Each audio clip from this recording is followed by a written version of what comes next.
Welcome, everybody, to the City of Palaca Community Redevelopment Agency Workshop, August 5th, 2026. It's 6 p.m. I'm calling the meeting to order, beginning with the invocation led by Pastor Marbury and the Pledge of Allegiance led by Commissioner Alexander. Please stand if you're able.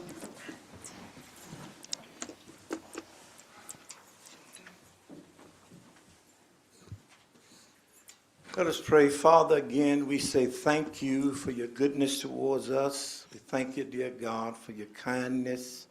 We pray your blessings upon us as we come together this evening again, God, to conduct business. We pray that you will look on us now, that you will touch every one of us, crown our heads with wisdom and understanding, God, in the things that are needful for us to do the right thing.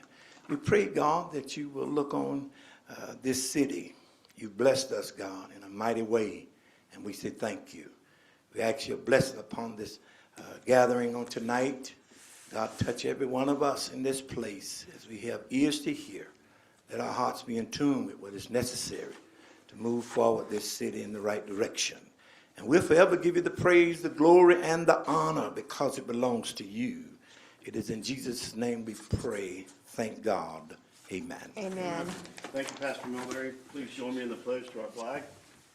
I pledge allegiance to the flag of the United States of America and to the republic for which it stands, one nation, under God, indivisible, with liberty and justice for all. Roll call, please, Madam Clerk. Commissioner Davis?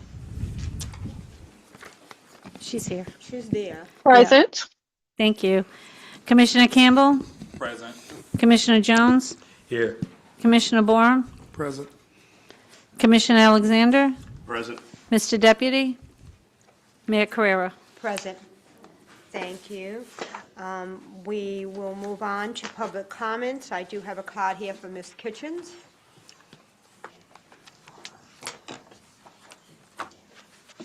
Can you hear me? Illegal Kitchens, Palaca, Florida. I have a request of the CRA, and I want you to convey this to the Palaca City Commission. I have a request of the CRA, and I want you to convey it to the Palaca City Commission.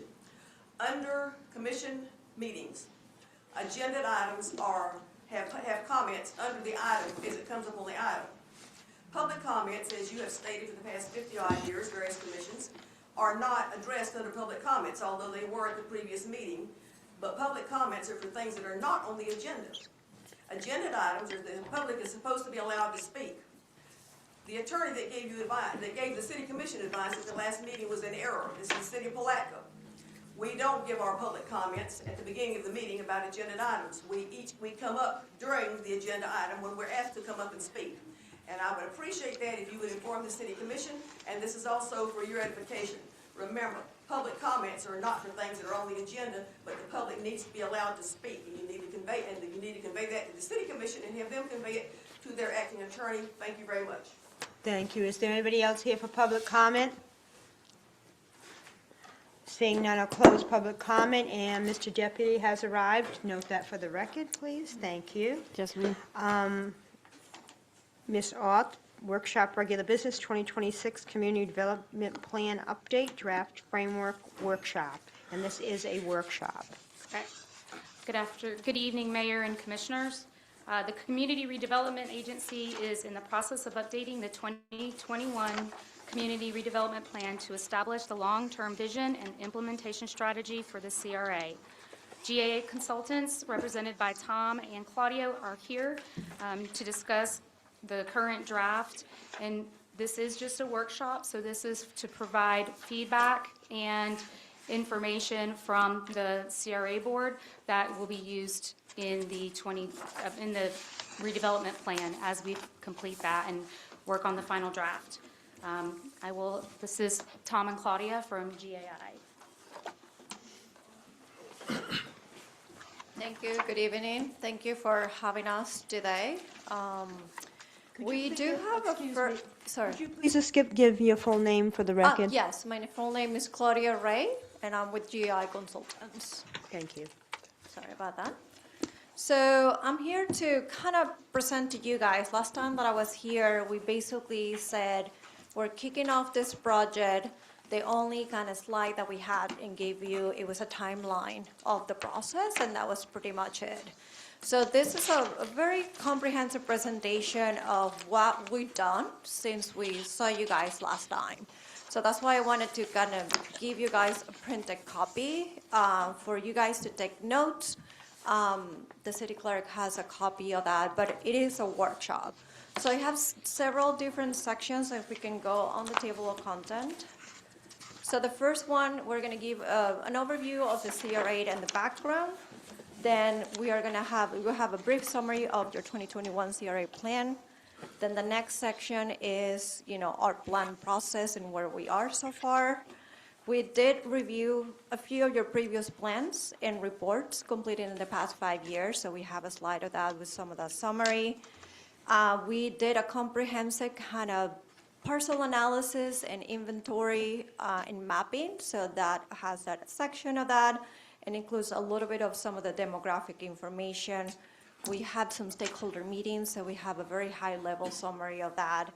And then the last chapter, it's our initial framework or outline for the plan where we want input. So what I'm going to do is, since it's pretty long for each section, I can just pause if you have any questions, because I realize it's so long that, to wait all the way to the end. So we can do that and get that moving. If you add something that I know is going to be on a future slide, then I can mention that. It's that's a great question. Let's put that in the parking lot. We're going to address that in section X. And, you can write on that. So the first one is, next, sorry. I usually used to the clicker. We all know where our CRA is in relation to Palaca. So it's approximately 274 acres, which is located all the way to the east of your city. So the next one is, it has a kind of brief history in the next slide, a slide of, how you were established and formed. So in 83, the Community Redevelopment Agency was formed in the Central Business District. Then in 84, the North Historic District and the South one were established. In 94, which is 10 years later, you incorporated the North and South District into a community redevelopment area. In 2009, you created your first plan, redevelopment plan, and you formed a new agency, and that's where the plan was created. Then in 2012, the CRA received a 30-year extension, so your new sunset timeline is 2042. The 21 you did a plan was adopted, and here we are again in 26 adopting that plan. So we're hoping that this last adoption will take you all the way to your sunset line, which is 2042. So we want to make sure that the plan has, in the way that I do allocations of CRA plans, imagine that you have to fill up your home pantry and your fridge for the next 15 years to be able to cook X amount of meals. So you have to make sure all the ingredients are there. Now, do we have to use all the ingredients? No, we don't. But the ingredient that is not in the pantry, you're not going to be able to use it. Like if you say, I want to make chicken, and then we forgot to put chicken in the pantry, that means that we're not going to be able to make any meal with chicken. Do you have to make meals with chicken in the next 5 years? No, you don't. You have other ingredients in the pantry. So that's kind of the goal of this CRA plan, is to make sure that you have enough items and or goals and line items in your CRA plan so you can allocate money and resources for the next year. So you don't have to update your plan all the time. Yes, sir.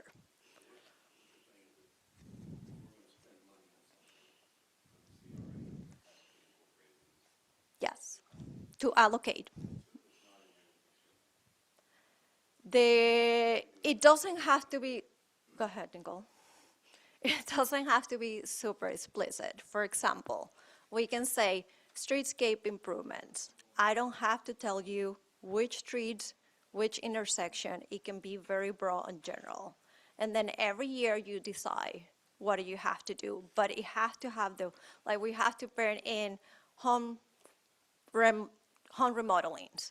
You also don't have to say which homes or how often or the money, but it does have to say in general what isn't going to be in there. So the following slide is, you're pretty familiar. We do have three distinct TIF districts. So you have the North Historic, which is roughly 28 acres, the Central Business District, which is 200 acres, and the South one, the South District with 49 acres. The following slide- Can I ask something? This is kind of a Robbie bugaboo, and I bring it up all the time.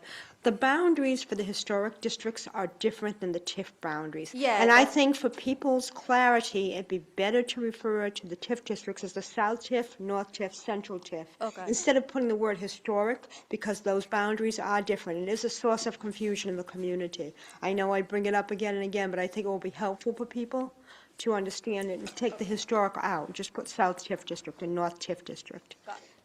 Because it is different boundaries.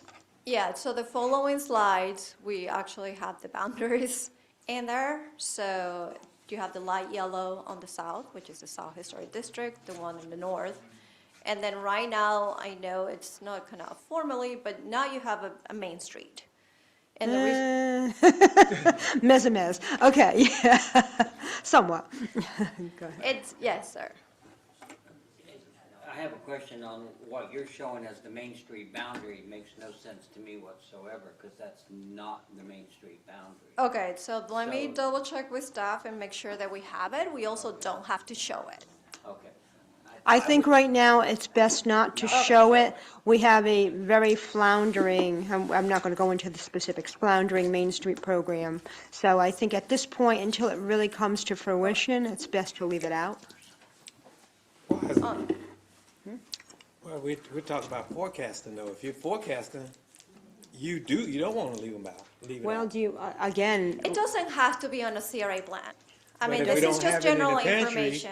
We can't use it. Okay, If well, I'm o- if it's not listed, we can't put anything over there. At the end, it's So- inside your central business district, so it's just general information to be aware of all the key players that we have, but honestly, we can. well, I can, per Commissioner Jones, I can also see that side of it, and if we want to have the Main Street program and have the CRA be involved in any source of funding, which in the past, it did fund the director position, if we do want to go forward in the future and consider that, we probably do. I'm actually listening to Commissioner Jones and believing him.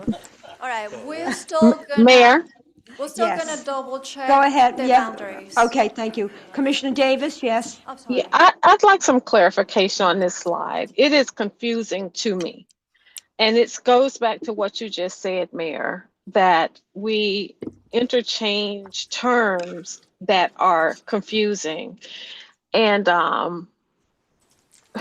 North Historic and North Historic Tax District, I don't, this slide is not correct. The labeling, or it's confusing. I'm not sure what I'm looking at. And here's a question. When I look at North Historic, that's the red, and the North Tax District is the blue, right? The word Correct. historic should not be there. Okay, I just want to make sure. Correct. But when I look at going back to this Main Street boundary, is it the blue shaded? Even though, is that what you're saying? Is that what this is saying? Because I don't see the blue. I'm confused. I don't know the difference between the Palaca Main Street boundary and the Central Business Tax District in that middle illustration. Okay, so can we go back to the one before, Karen? No, that's not Karen, sorry. What's her name? Yeah. So this one over here, I think we are in agreement that we are gonna delete the word historic on the north and south and just call this North TIF District and South TIF District. I just put that here in my notes. Please. Okay? So the Central Business District is the one is in navy blue in the middle. So we got the cyan, navy blue, and teal. Those are your three TIF districts. Then the next slide is inside the Central Business District, there's a Main Street area. I actually have to go to if that was established by the state of Florida, they should have an actual boundary. We can double check. Somebody mentioned that to double check if the boundary is right. We'll do that, but that is called Palaca Main Street. If it has a different name, we'll double check on that and change that. So in here, the changes that I'm gonna make to this slides is on the red box on the top, which I just realized the word district it's missing. We're gonna call it North Historic District. In the little cyan box inside, we're gonna delete the word North, Historic. And then we're gonna do the same thing for the one in the south. Probably the yellow was not the best color to pick, realizing this. So we'll change that so the South Historic District boundary can pop. Okay. So, not to get things more complicated, but I'm gonna go there. I wanna point out that your two streets, let's go back to the one before. Madison Street and Creel and Laurel Street are not part of any of your TIF districts. So we can change that. Wait. We can change that. So we can get your surveyor and do a new boundary. And with this plan update, we can include those two streets in which my recommendation is to include it in the central business district. The reason that I'm bringing this up, and we try to check, we can double check with the surveyor. Yeah, please, because my understanding has always been at Laurel Street that the north side of Laurel Street is in the central business TIF, the south side is in the south TIF. Short Krill is in the south TIF, because it goes to South Ninth. And Madison on the south side is the boundary of the central business TIF and the end of that TIF district, So, because the fifth We're north gonna doesn't go get to with the far west. surveyor, the surveying company that did your legal description. Okay, please. And we're gonna go ahead and double check, but that's one thing that we wanna make sure. Yeah, please, because Where we've been the line operating is. under the premise or the belief, and that's after years of being involved with this, that's the case, So that's also in our notes. thank you. Okay. Alrighty, so the next few slides, it's a kind of a quick overview of your current CRA plan and how the plan is organized. And we're gonna organize our new 2026 a little bit different, so I wanna kind of point out the difference. So your 2021 plan is organized what they were called 4-point action plan. So you have one item that's for infrastructure, which is pretty common in a lot of CRA plans. Establish and reinforce connections, so that's your chapter for transportation and connectivity and access. Active opportunity sites, which is usually a item that it's very common in redevelopment plans to do redevelopment and identify sites for redevelopment. And encourage private sector investment in there. So within that, you also have different goals. You have 22 goals, and they divided all the goals in different kind of bigger topics. So you have administration, housing, community and culture, public space amenities, infrastructure, public health, and safety. We're gonna streamline this a little bit for you and have it a little bit all together, so it's a little bit easier to track, you know, how many goals, how many objectives, and also bigger buckets. So I always say that you don't need a lot of buckets that you need to invest on, and we're gonna touch on that later on. Some of the elements in this plan is still pretty relevant, and some of the elements, especially in the one that's called administration, of course it has to be on your CRA plan, but not necessarily as a goal. I mean, you all know that have to meet regularly, you all know that you have to have a CRA manager, you all know that you have to have a CRA director, so that doesn't have to be as a plan element. It's a bigger umbrella. So we're cleaning that up a little bit. The next slide, every plan, CRA plan usually has what some people call loosely a concept plan. I don't like to call it a concept plan. It's what I call a framework plan. And it's just an indication where maybe in this plan we're calling the big move.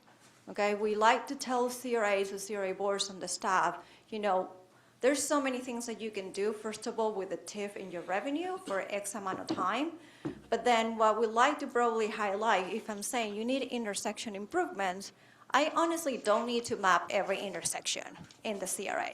You eventually, with your staff, can declare that. I just have to say generally. Now, like a bigger move for X amount of catalyst site or project, yes, we can add it if we're for sure that we like it and we're sure we're gonna move forward. If not, we can also keep it pretty vague. So we're gonna simplify this map, so it's not that specific. Ours is gonna be a little more general to give you a little more flexibility. The more user-friendly it can be for everybody, the better. I think it can get very complicated. Perfect. Next slide. So we also gonna give you guys the TIF projections. These TIF projections over here are the ones for your 2021 plan. So, but I wanna point out, so we are in year 2026 to the 3 different TIF, and then as you can see, you have your projections all the way to 42. So on the North District, you know, your total increment that you're gonna get for the North District is just 1.5 million, all the way to 42. The total increment for the Central Business District is estimated to be 40 million, and the increment for the South District is estimated to be almost 4 million. And when I say estimate, is because every consultant has a different methodology how to get this TIF projection. So our TIF projection is actually gonna have a low, moderate, and high scenario. So we're gonna give you 3 numbers for each one of the districts to be a little more accurate.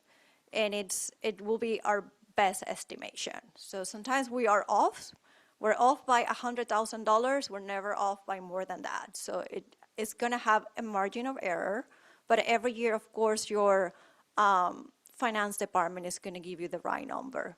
But this should give you an idea at the end, because the next meeting that we're gonna come here, as a plan a day, you're required to have a CIP plan for 5 years, where we're gonna allocate some budgets in some of the line items for the next 5 years. You don't have to allocate it all the way to 2042.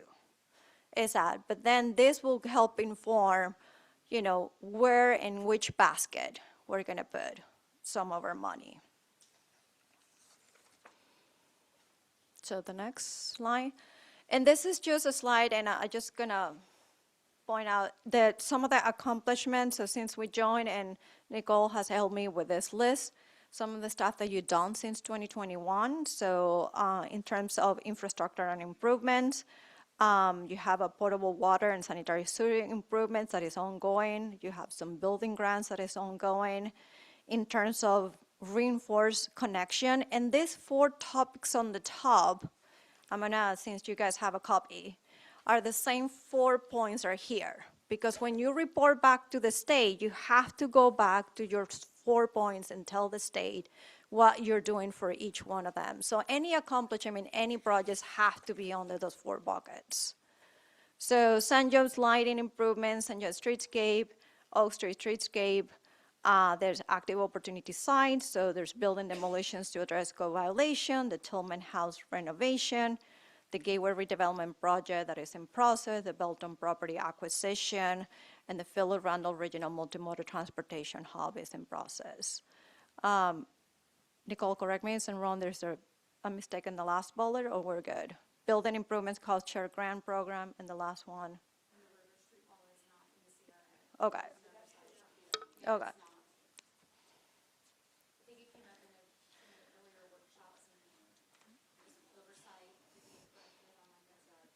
Yeah, got it. So, and the idea is, you know, every year kind of build on this list. And I'm gonna give you, I mean, the framework that I'm doing with you, it actually has 6 separate buckets. So I'm gonna give you additional buckets for you to kind of keep track of your accomplishments. Next. So the 2026 plan. So what is a CRA plan? So every community redevelopment agency needs to have a redevelopment plan, so that is designed to address the district needs and designated area. The plan shall articulate the area's overarching objectives and define specific project types. The CRA plan is a dynamic document that should be regularly updated to align with evolving requirements of the city of the CRA. And these are recommendations from the Florida Redevelopment Association's website. So what is included, or, how do we can allocate funding? So usually there's an operations component in every CRA and even CRA budget. So CRA, for CRA administrations and operations, including planning, community engagement, and project implementation. There's projects, you can, finance a streetscape, infrastructure upgrades, affordable housing, parks, public spaces.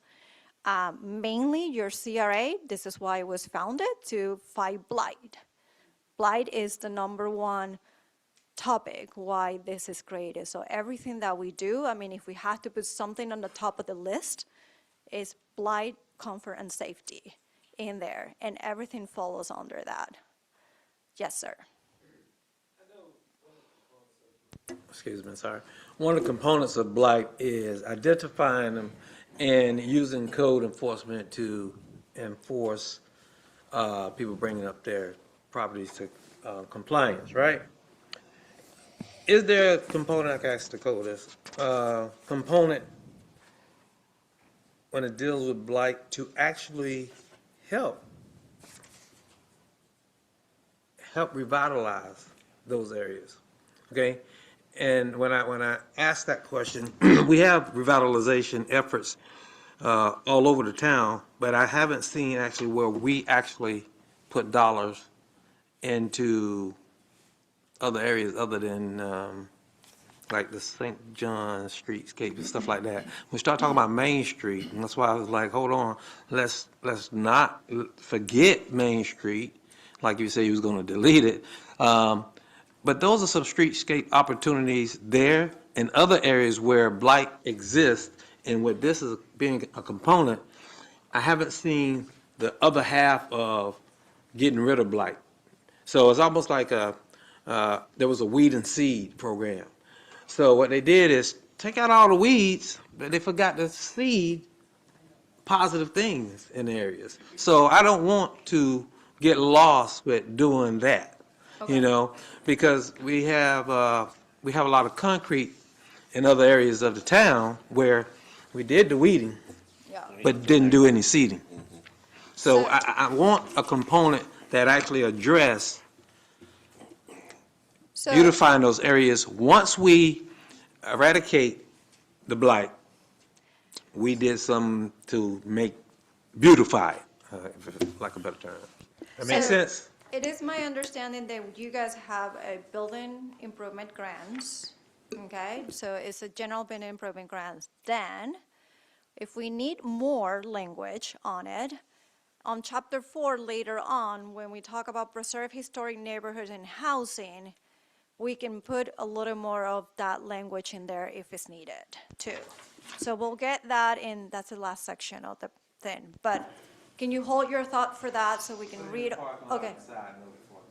And I think there was some confusion with the Main Street program versus Main Street in Palatka, which is the actual street, versus the statewide program, which, Yes. so that you were talking about the Main Street program. Yeah. No, the Not- Main Street. Not Main Street The itself. name of the street. Just to I'm not clarify. confused with that. Okay, sorry. Okay. Because on here, Main Street is showing the boundaries, so I know where those boundaries are. And I still mean, what I said about that is, when she mentioned about she needed to take this out, is this correct? That's the Main Street program district, that the area the Main Street program covers. I don't know that it's not talking about the Main Street. That is regulated by the state of Florida, yes. But as I look at it, it says Central Business District. Right, it's in the central business. It is Right. inside. So what I'm saying is, do not delete this because, right, I know I'm talking No, about. I agree with you in not deleting it after you expressed your views, but I'm just saying, I so- don't want to confuse people between the two. So, well, to be honest with you, it confused me prior, because now we talk about Main Street dollars, but none of the money actually went on the Main Street. So I understand, and if you look at it historically, we haven't put any improvements. You take Main Street from First and Main all the way down, there haven't been a lot of improvements in that area until it gets up to the Price Martin Center in that area. And that's what the, what we, I guess we've been asked to hold a thought, and I agree, and I You get also what I'm think s- Reed okay. Street 17 is a little blighted, I'm being oh, generous when I absolutely, say you're that. absolutely right. So, Deputy also. Yes, going, I'm understanding where you're coming from, and I've been pushing for housing grants to repair houses. Right. And that's we've already approved that in Ms. Nicole's next budgets, I think. So is that included in this plan down the line too? Okay, great.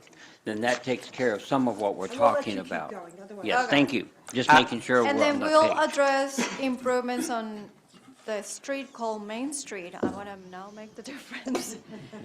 There's chapter number 2 eventually on your plan. It's called Invest in Public Realm and Infrastructure. That will be the location where we'll put it in the plan.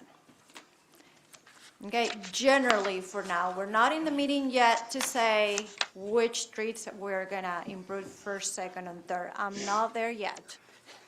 You need to give me a little more time. And I also need your input for that. Sorry. Okay, thank you. Keep moving on. you know, No, you want to say something? Go ahead. Well, turn your mic on, please. Put a timeline. Go ahead. I think I said it. I still wanted to put it in the parking lot because we want to come back to it. You say you're going to get to it. I just want to make sure it doesn't, that conversation don't I die. added in my notes here. That's why I Yes. also have a printed version Okay. of this. First of all, because it's easier for me to look this and your skin is kind of far from my eyes. All right. Okay, so where we are. So last time that we met, we were where it says number 1. We were just kind of kicking off this process. So we kicked it off right in mid-February. We had, an initial meeting. We came and talked to you. Since then, we have completed what I call our assessment and evaluation of this. This presentation is part of that assessment. In the middle of that, we met with 4 different stakeholder groups on April 24th. This presentation has just like one slide, really giving a high-level summary of what we heard. The report will actually have all the takeaways of that meeting. It's almost like a 10-page memo, so I didn't want to bother you with all that. And then the outcome of that, it was a presentation.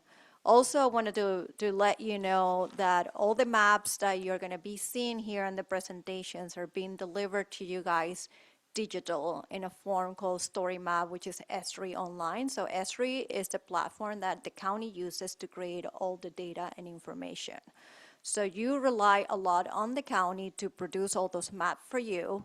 Now we're going to give you that to you. So it's a very interactive map. Whenever we wrap that up, Nicole can send you the link to that. It will be available to you and to the public.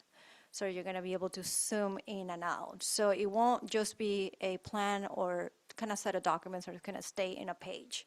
It's going to be interactive so you can see that.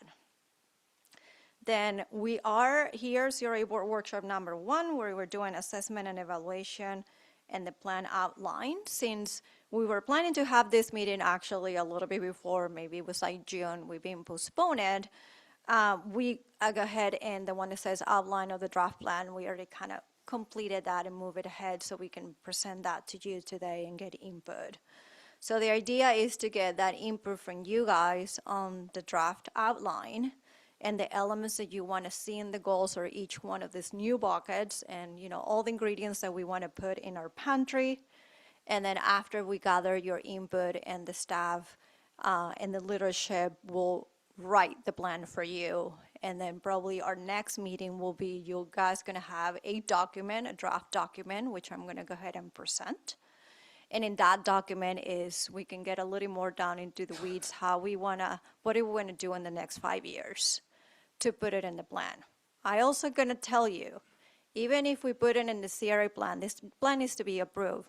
You as a board still have to make a work plan every year. So you can modify that every year. Just because it's in this CRA plan, it's not set in stone, okay? So, so the CIP plan can still be a little bit vague, okay? So, but let's try not to. I'll do all my effort, but if we don't, then we'll still need to meet that deadline and that requirement to get a CRA plan approved. And we're gonna help you and coach and work with Nicole to get all the way to the plan adoption and all the materials that are required to get a CRA plan update. So we're aiming to finish this before Thanksgiving. That's the goal. And go to holidays after that. Any questions? Okay, so now the 2026 CRA plan element. Yes, sir, go ahead.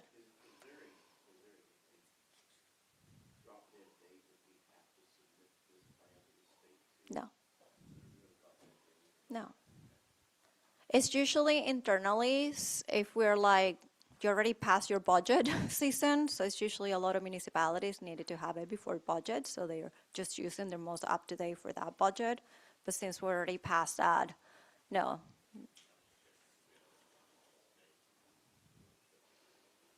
No. So, following slide, please. So this one is the following two slides, and then I guess if you have it in your package like this, it's also kind of easier to read it. There's kind of there's kind of required elements that a CRA plan has to have, and then the other ones how your plan is, it's organized. So we usually like to organize plans. We're gonna have a vision statement and a set of guiding principles, and we're gonna present those guiding principles to you today. We are gonna have a slide about big move. For this presentation, that slide is actually last because it's like kind of a summary of everything that we're gonna be talking. So big moves are the bold, high impact strategies and catalyst actions that we wanna do. So having your input in that graphic whenever we get there, I really wanna, hear from you. We're gonna have a set of goals and objectives, and then under each one of the objectives, we're gonna have a set of actions. So today, we're gonna present to you in the last section, the guiding principles, the big move, and the goals and objective. And then we'll also review all that, but we're also gonna review and write up the action based on your input today. The following slides are a requirement that every CRA plan needs to have. So we do have to have TIF projections. We do need to have a capital improvement plans. We have to make sure that your CRA plan is compatible with your comp plan. And then we do have to create a community impact statement. So those are kind of boilerplate chapters that every CRA plan needs to have at the end. So we don't technically take those back to you, because it's kind of boilerplate. Staff will review that, Ms. Curry will review that, but the final plan will have all that narrative at the end. Almost a small letter disclaimers when you sign up for an app. Similar to that. Any questions? Alrighty, next slide. So a big part of this is we took the time after talking to the different stakeholders is to read some of your most recent kind of plans that you've done. So we read the economic development plan that was done in May 2022, your vision plan 24 that helped inform your comp plan, the 5-year downtown strategic plan that you just completed, and the report with what it was proposed for redevelopment, the Gateway redevelopment plan. So we read all those plans, and we're basically everything. They're still kind of relevant to today, and when we hear from stakeholders and the staff, it's gonna get incorporated. Your 5-year downtown strategic plan has a lot of things that are relevant and should be incorporated in the CRA plan. And what I did in this presentation, everything that I was mentioning in that plan, and we're including this in the downtown chapter, it will have a call out, so you know. So I want to make sure that we also kind of not reinventing the wheel. You guys done a lot of work, and after talking to the stakeholders, I hear when somebody says one thing one time, another thing the second time, another thing the third time, the fourth time, it kind of validates that yes, we need to do that. Yes, sir.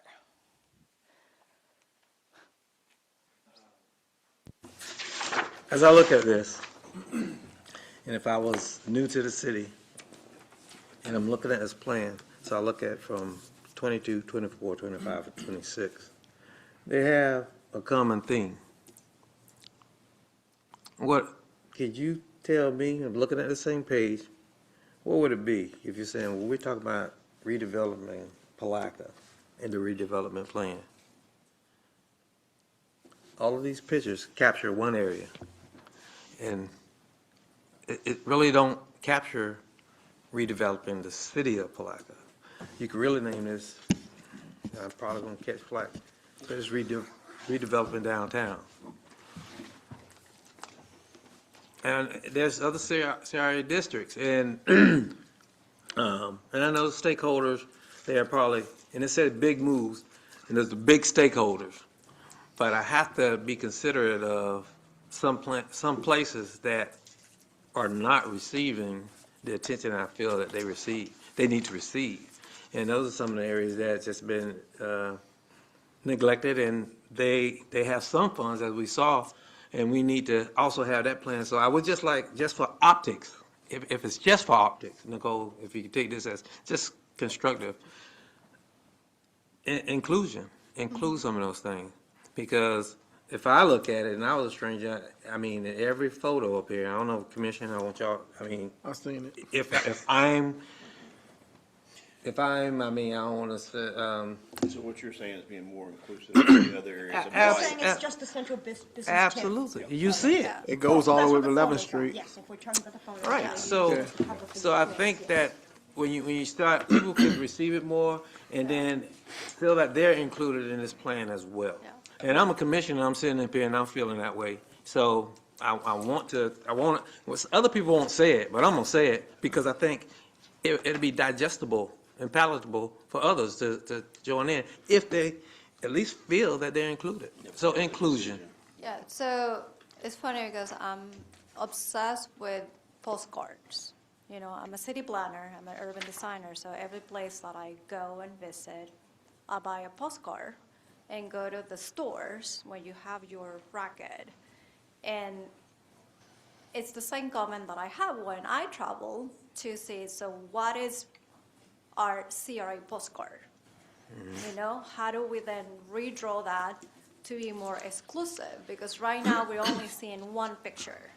Okay, so if you go to a store in downtown Palaca that says Palaca postcard, with photos are we gonna see? And this is, I feel like you're trying to say, and it's the same kind of comment. I pay a lot of attention to that when I travel. It's the symbology, it's that postcard that we sometimes have to be a little bit mindful. How do we represent cities?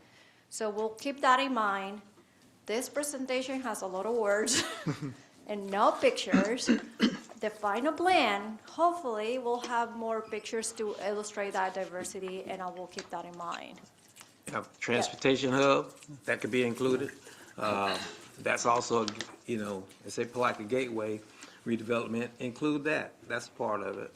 At this moment, I just put the covers of the plan that was selected before me. I can only control what the cover that I'm gonna put in this plan moving forward. Well, why are you doing that? That's why I'm saying it now. So, All right, I'm gonna make a note here. all right. So Go ahead. one of the issues I'm having when I came to this page was I started in January and I haven't seen 3 of these plans. Now, this May 2026 plan has been presented to us because that falls under our scope and. Yeah. Right. This 5-year downtown strategic and action plan, I have no idea where that one came from, but that was last year, and my question would be to our city commission or to us, Yeah. who's responsible for that? Who created that and who's responsible for it? Because it seems like we have 3 plans that we paid for and we put in that closet behind me, and there they are. Who's working these 3 plans? So I guess you're taking components of these 3 and putting them into our plan So that No, some, all the components, but that. some of those. And so we will be working on some of those. Yes, But I'm looking at my city saying, we're paying for plans and then we're not holding ourselves accountable. And that's an issue that I'm having with us, I understand. with me. I'll put me in that, because I would like to see the 2025, whoever has that plan, I'd like to see that one, you know? Okay, so I'm gonna give you short answers about the City of Palaca Vision Plan. If you have more questions, Lorenzo can give you a little more. Okay. So that was developed by your regional planning council. And it was initially vision plan to help inform your comp plan update. So they did that on behalf of the city, and you can talk to Lorenzo about it. The other one, to be honest, it's not actually a plan, the first one, it's almost a memo. It's a 4-page memo, and here's gonna be my wild guess. I'm gonna put that in the record. It almost sounds like you guys met or somebody met, and that 4-page was almost like the outcome of that meeting on a memo form, because it doesn't have more than 4 pages. Again, in conclusion. There's an expanded PowerPoint presentation that has separate slides with the summary for each one of the plans. That I can have Nicole send it to you, so it's a Reader's Digest. Thank you. But we can also send you each one of the plans for you to see. Because I read all that, and the slide actually said, sorry, I caught it just to not make this meeting super, super long. The slide will say, here are the elements of Plan A, B, and C that we, GI consultant, think is still relevant and applied to the CRA, so you can carry this forward. And I think it will be helpful for people to see those plans again. I think we all participated in some of those charrettes Northeast Florida Regional Council did to develop at least a couple of these plans. So I recall participating and going to Jenkins and to some other location. One was at Ravines a long time ago. But I think that, yeah, it would be helpful to have those as a refresher. Yeah. Thank you. And please send them to everyone on the board. I think previously we had talked about some onboarding information for those of us that were new to this program. So these were all previous plans that were created by the city or some entity Yes, associated by the with city, either through a grant or funding of some sort. So as you can see, Northeast Florida Regional Council developed the first 2. So yes, that's what happened. So do we have like a copy of each one of these plans and which component has been enacted? Yes, Package and that. that's what I think we're saying is it's going to be sent to everybody, so they have that as a reference. So we'll package those plans, Nicole, and with the 4 slides that is in the expanded presentation. Go ahead. Okay, next slide, please. Oh, this is expanded presentation. Never mind. See?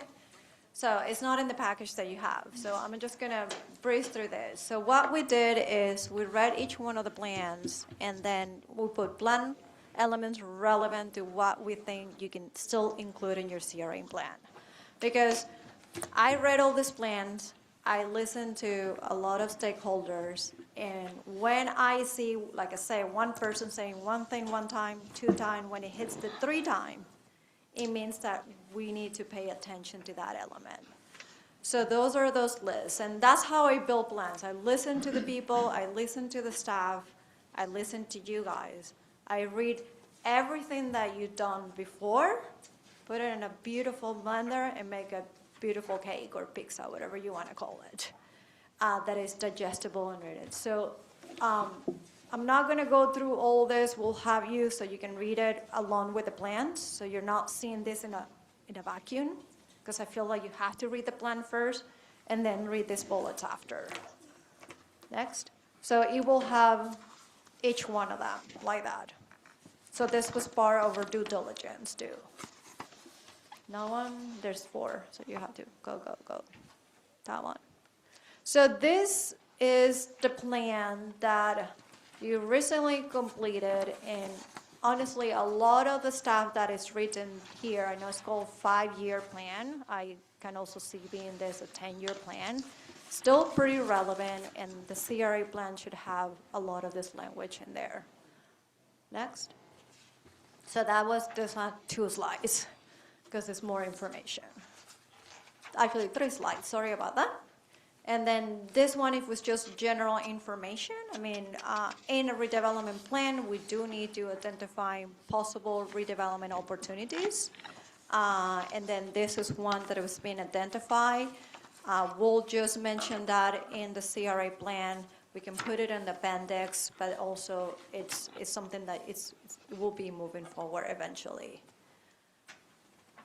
Next. Area analysis. So we're gonna get a lot of it. You can go to the next one. So this following slides, I also wanna make a disclaimer about data, okay? Because I think I was here in another meeting where data was presented to you. So we were not scoped to do a market analysis for the CRA, okay? Because CRAs are not, you're not required to do a market analysis. Now, we do use a tool called ESRI Business Analyst, which is the same tool that we used to do over mapping. And ESRI Business Analyst, what you can do pretty quickly with that is a software that you can draw a boundary of an area and pull reports. Okay, so ESRI has a way of compile data in a specific way, but also provide their own opinion about the data in a very specific way. So data, we should take data as a grain of salt. Also, ESRI does projections on your behalf without asking. It doesn't mean that that's gonna happen. We can control our future a little bit. So whenever projection you see over here in some of these graphics, it don't necessarily that said it's gonna happen, okay? But it will give you a little bit of window of what this is saying. So we're gonna go and try to digest this kind of slowly. So for the CRA districts, okay, so we have a population of 806 people, 344 households. You know, your median age is 48, which in another slide is gonna tell you in the future, your median age is increasing. It's gonna get to 49. Okay, it's not surprising in a place like Palaca. We also in Florida, and a lot of people move here to retire. So having in Florida a median age going up is kind of the norm. Also, our median disposable income is $31,000. But another thing that we can mention is like because you have very little, you have residential, your residential areas are in the north and the south. So 31% of those residents don't have high school diploma. So it's a pretty high number. Once again, it's not good or bad, it's just a set of information. Following slide. So community change. So this is when ESRI goes back in time and look at you, but it also goes forward. So I'm gonna start with the top in the right where it says total population. And this is something that we as a redevelopment agency, we do have to pay attention. So it says back in 2000, you almost had a population of 1,000 people in the CRA. And it took a really deep dive in 2020. And that's how you see that decline over there. Now, since there, our population in the CRA has grown slowly. Unfortunately, I don't know what ESRI decided that in 2030 said that you're gonna be declining. Now, we as a, and I'm gonna include me and you guys, we as a redevelopment agency, we can control that. If one of our goals is to stabilize housing and have people moving to the CRA, you know, and create mixed income developments or mixed use development and have more people actually live here, we can control this like a no. We're not gonna lose population. We're gonna try to make sure that that line, that it looks almost flat, keeps going up, okay? In a growth rate that is average, it's usually 1% or 1.5 is the average growth rate in the state of Florida. So a good thing is the one in the middle over here, the majority of the people that live here owns your house. So you have a really high home ownership rate compared to even the county and other places. So that is a great thing, and that's something that we can, you know, continue in fostering that. Now, Your home values, which is the graph next to it, even though the home values have been increasing slowly since 2023 and it's projected to go, there's a big gap with the county. So if you look at 2025, here, I'm gonna try to point it here. It says 71,000 compared to the county is 201. Now, Hold on, because I need to follow you, because you don't have a point, yeah, okay. that one, Thanks. sorry. Thank you, ladies. So now, it's, like I say, it's not good or bad. Also, if we want to keep our housing stock affordable, you don't want it to skyrocket. But once our home values go up, we can also collect more TIF from that, and we're going to have more in the TIF funds as well. So there's usually a balance between having affordability and be able to have housing prices without displacement. So we want to make sure the homeowners that are here, you have a really good percentage, they stay here and help them maintain their homes, but also the newcomers, we want them, and maybe some infill redevelopment housing help increase that. So you can get your TIF buckets in the two north and south districts, I need to get that, a little bit higher in there, and that will allow you to do more things. So I think that's it. So next, this is the snapshot that ESRI produces for your businesses. It's saying that in the CRA you have 255 business, a total employees of 1705, with totals of sales of 183 million. I'm also going to make a note. I don't know how ESRI calculates that. But it's a good calculation, and employment rate is 2.5. It actually picks, they usually say what is the largest business area in here, and it's picking up two areas. It's picking out your Palaca Art League and Palaca Gas Authority in here.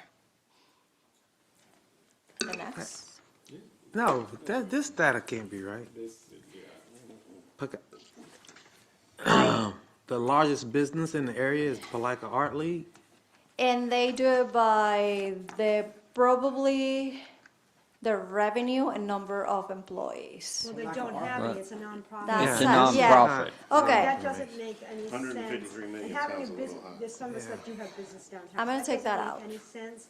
Also, I'm a realtor, and from a real estate perspective in the CRA, the values are generally higher. This has been a sluggish year for real estate. Yeah. That said, though, the low-end range for houses in the TIF districts tends to be in the 200, 250 range.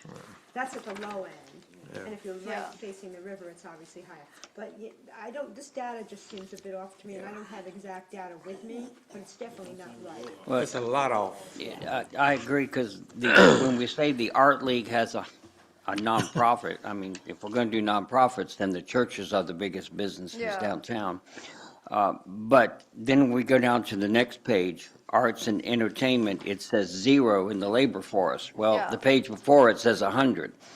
And so it's contradictions going back and forth with this. I noticed that when I was going through it prior. And then in the one page, well, 2 pages later, we have 419 jobs in the CRA, but on this page, it says we have 1,705. And so when I was previewing this previously, I had a hard time with this data with Ezra, whoever she is, or he is, or what it is. An organization. Right. I'm That not. we as a consultant pay a lot of money to have access to not have. I understand. That's why I do so many disclaimers before I show this. Right. So, all right. One of the things that I'm going to make a comment back that I'm truly curious about in your presentation of the plan, I quite frankly was shocked that the largest percentage of the downtown is no high school diploma. That surprised me. I didn't think that was going to be true, but that surprises me. And I am real curious to see how we're going to redevelop when we can't get a high school diploma. And so that's a curious thing I don't see how you're going to factor in. And I'm eagerly anticipating how that's going to happen, but I did not realize that 31% of downtown did not graduate. And I don't know that that's accurate. We're back to That's the what accuracy I of this wondered, data. too. I think there are more people that have there's a very minimal number that don't have a high school diploma. We're talking about the CRA itself, people that Right. reside or work in there. And then I think there are more people that have college degrees than is reflected in this data as well. I just don't think it's way off. So Way, way let's off. move forward like two slides down kinda with the depressing, inflow, actually. outflow. One more. One more. That one. So let's assume that it's not 30%, it's 20%. Let's say that the data has a 10-point mistake, 10-point Yes. factor of error. would I like mean, to have- the census has sometimes 30% factor of error. This actually slide shows you, because when you talk about education, it's like, jobs. You associate that usually to jobs. So this slide actually shows that the CRA has a total of 419 jobs in the CRA, but 3.5 of the workers, which is only 11 of them, both live and work in the CRA. But the majority of the people that works in the CRA are coming from outside, so it's 408 of them. And then people that live within the CRA that have to go out and go to other places. Now, in one of the plans that was previously done with you guys, they have a really good map, but it says not only for the CRA, but for the entire even city of Palaca, of your driving shed. A lot of people live in Palaca, drive all the way to Jacksonville for work. So it's almost like it's a very big radius. So you're exporting a lot of your workers to go to Well, we other have places. attainable and affordable housing Yeah. as compared to the surrounding counties. So yes, that would make perfect sense, that it's Yeah. kind of become a suburb of those bigger cities. Yeah, so go ahead. Mayor, may I have, what's the source of the data?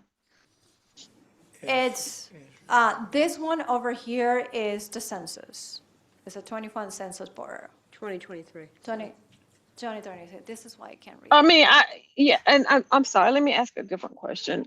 Where we're questioning validity, what's the source of, in general, I see census here.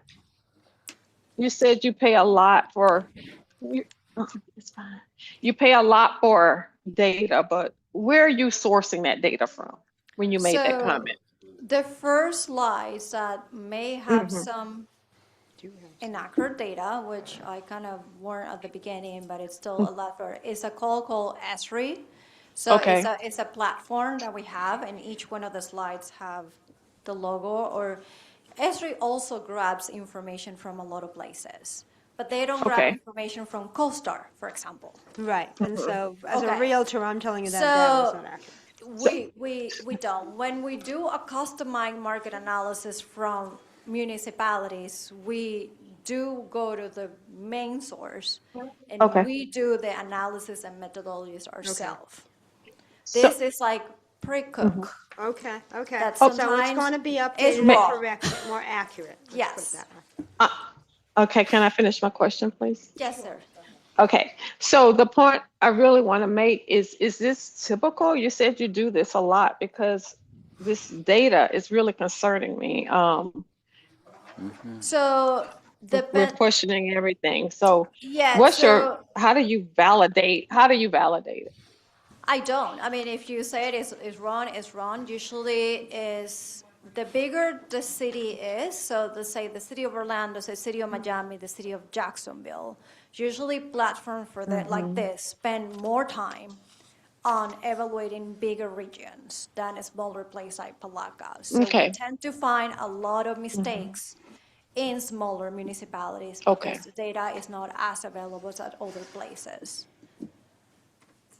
Okay, So- so then my next question is, we were telling you this is wrong, you're going to look into it. What are you going to do differently? I mean, I just want to make sure I understand your process. I will not include this data in the plan. Okay, so we're just going to not use it. Okay, thank you. So if you're not gonna utilize this data in the plan, what would you It's not required for a CRA plan. This is just for me to give you a snapshot. We'll say, we'll keep, I mean, the demographics and the populations usually are pretty accurate. The rest of analysis is, we can just go to the source. But this is almost like as Nick showed. But I also want to warn you, this kind of data is also in some other of your reports. So Right. Yeah, we that, now need to keep agreed. in mind that Esri is not a best source to do data gathering for Palaca. Correct. And I guess I think we're, let me not say this. I am asking that if that's not the source, and I know this isn't required, but if you were going to provide this, do you all have other sources for smaller municipalities? Yeah, Or well, is you, we'll do a custom-made market analysis for you guys. okay, thank you. We're not scoped to do that for a CRA plan. That's Okay, thank you. Thanks. Thank you. Go ahead, do you have another question, Commissioner Jones? I think we spend money on doing other thing like wayfinding and stuff that it's imperative that we do a market analysis so that we would actually have true numbers when we're making decisions. Yeah, I really do. So I think that'd be money well spent. we can also include that in the CRA plan as a line item. Yes, you should. You should, because it's a little bit going blind. I mean, the reason is when, first of all, it's not that I'm making excuses. I'm the third PM for this project. So the first PM forgot to put a market analysis or have this conversation with you guys. When I start working in a municipality that I'm not super familiar, these maps, these snapshots is the closest that I can get, you know, to do my due diligence before. Now, as part of my due diligence, I go to staff, I go with you, and that's why I made, because I know Esri, make those disclaimer. If this is extremely off, then yes, we do need to scrap it off. If later on, which is not required, whenever we are identifying redevelopment sites or specific projects and you want to get down into the weeds on the numbers and what is your vacancy rate and what is your absorption rate and what a CoStar is telling us, yes, we can get all that custom data for you. Okay, well, yeah, we can certainly refine it, maybe throw a lot of this away. Sorry.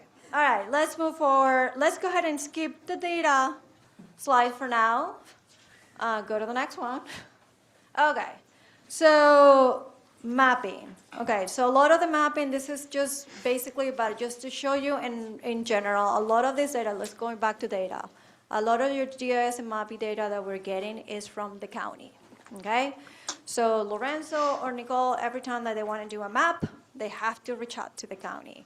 We're gonna deliver this to you guys in a digital form so they can take snapshots and zoom in and out on this map. So the first one is, let's talk about your regional significance. So when I first came to Palaca, the first thing that attracted me was the river, of course. You are in the St. John's River watershed, and I believe you're almost like the only municipality, except for maybe Jacksonville, that are along the river. There's a lot of private property in there, so that is a great asset. You also have the train. You also have the highways. I know it's a little bit hard to get here, but there's going to be new connections coming here. You have an airport that not a lot of places have it. And believe it or not, Palaca is getting attention. I know DOT is very interested on that side, is because you do have a little bit of trifecta. You have air, you have water, you have rail, and of course you have your highways. Very few municipalities have all that together, and your CRA is in the center of that. So to me, that's your biggest economic development driver, is all those areas at a level. So let's take that to the next level, and how do we can then position Palaca, of course, and your CRA is inside Palaca, to use that as an economic driven, and that's also a section on the plan.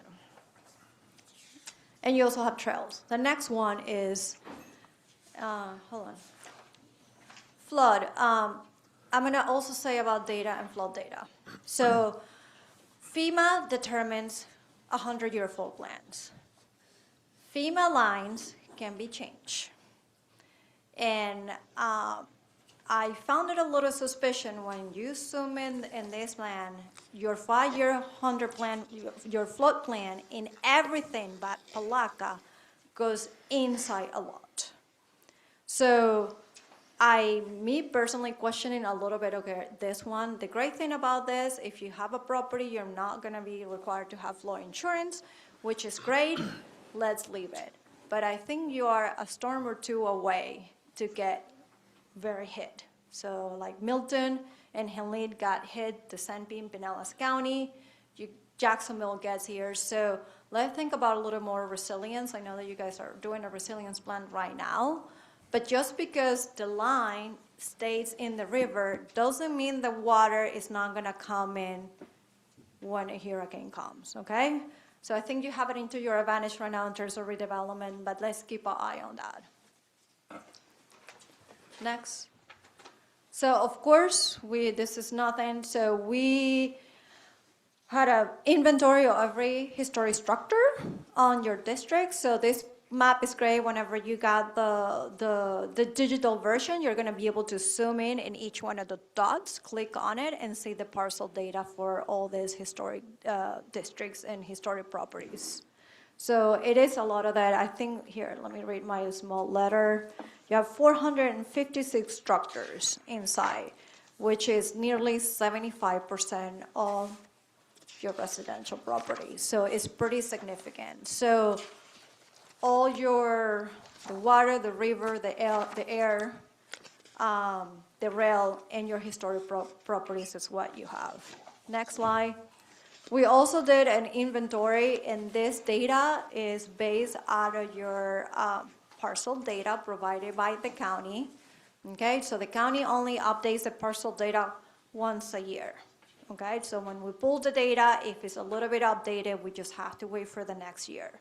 So what we tend to do is to understand what are the 16 existing land uses. So the majority of your uses over here, 34%, it's residential, followed by 11%, which is commercial. So it shouldn't be too surprising. So whenever you think that your CRA is very commercial right now, it's not. 34% is still considered residential. And the following plans are plans that, we do need to have. We usually work with the planning department, so make sure that your zoning and your future land uses are in place and ready for the type of redevelopment that we want to do. So we went through that due diligence, and you guys are good to go. Excuse me, I got real confused when we got to this because the riverfront is purple, and on your key to the left, purple is planned unit development. Public recreation is green. So I took it that we were planning on the riverfront being developed. But it seemed that the keys are not matching. The same thing on future land use. When it says conservation, I would assume that the downtown parks are in conservation, but they're not. So is there something to that, or I'm just not understanding? So, Lawrence, you're going to probably help me a little more on this. So, I believe in your zoning, your parks are labeled as... Green open space, recreation. Yeah, there's none of that. And the riverfront is purple, which is planned unit development. But then when you get to the future land use map too, it says it's like residential low density, right? Okay, I'll Right. double check with that. Sorry. It just looks to me like you're planning on developing the riverfront. We're not. Just checking. Well, the they would be us, for one. They would be us, right. That is not in the plan. I understand. The plan that I'm aware of. Thank you. Okay, so the next one is following. So there's a few on the existing land use, there's a few vacant parcels. So what we tend to do is extract those vacant parcels and subdivide them by category. So 45% of the vacant parcels are, the existing use is commercial, and 47% of the vacant parcels, the use is single family. So we almost have like a 50-50 of the vacant parcels that exist today in the district are kind of half about between commercial and residential. So that what is help us inform is, eventually if we want to think about infill redevelopment and let's say, new housing, to put some new housing in some of our historic districts, then those will be probably like the low-hanging fruit to look at some of those parcels.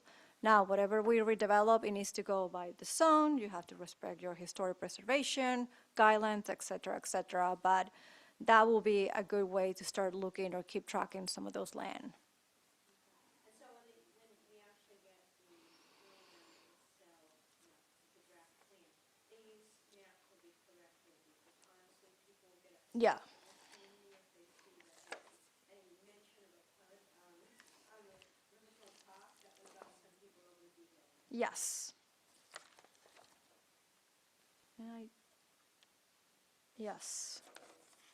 Sorry about that. So the next one is an analysis that we do in a lot of the CRAs, which is a land to improve value. So we take the value of the land that it's in the tax roll, okay, your parcel, every time that you click in a parcel, you see the value of the land and the value of the structure. And we do an analysis of that. So whenever the value of the land is higher than the value of the structure, the site is going to look brown. That means it's ready for redevelopment. It means that the land that you're owning costs more money than the little house that is built on top. If it's backwards, if we have a new home that was built, it's going to show like the value of the land is usually lower than the value of this. And that's what it's telling is usually we tend to look at the brownish colors in here when we look at identifying future redevelopment sites or sites that we tell CRAs to keep an eye on it, throughout the future. And the ones that are highlighted in yellow are vacant. So every vacant land, of course, is going to show brown because there's no structure on top of it. So this is a map that we usually keep track. We produce similar maps to this to municipalities or CRA every couple years. So to see that change. Now, the data and the value of the land and the value of the property is from the tax roll, where you get your taxes. It's not talking to the realtor, it's not the market. Because it's a different price. Okay. All right. Next one. And all this set of map and parcel analysis that we do is you as a redevelopment agency, we know that we have to spend money in infrastructure, but we also have to spend money in redevelopment.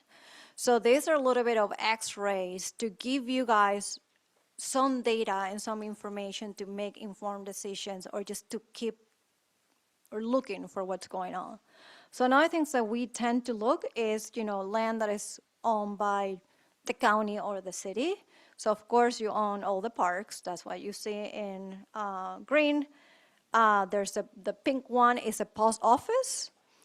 Then in red, it's almost what the city owns. So there's the police department, there's the Belton property where the train station is, and then several other parcels. And what you see in teal is the county. You also have a lot of county buildings in here. So sometimes, some municipalities like to have this map because you own the land or maybe, the county owns the land or maybe the post office. So if you're having a hard time kind of purchasing land, if it's something that you guys want to do, basically what you own is where CRA start. So this map is showing that. The next one is sometimes we keep track of people that owns large acreage of land that is not public. So basically you have 1, 2, 3, 4, 5 different owners. So it wouldn't be surprised, it's the hotel across the highway is one of them. Got the church. So those are 4 parts on it. And the reason that we also look at large piece of track, because it's usually easier to do one big development where the parcel is already ready for you guys to do development than having to assemble or buy. So those is another kind of map that we keep track of that. Now, the next set of map is when investors are interested in an area. No, one more. One area is they tend to do what we call, when you purchase a piece of land, is land assembly. So they're going to purchase one piece of land, they're going to try to purchase the one next to it, the one next to it, and then we can keep track of what are they doing. So next to the built-on property on the top, the one you see in green, the parcel across the street, the block, one person owns everything in there except one lot, okay? So we're like, what is that person up to? And then that's what we do. And these are, like I say, all informational maps for you to, as a CRA and redevelopment agency, to keep track of it. You don't have to redevelop every piece of land, but that's why we have grants, incentive, etc., and be a steward for that.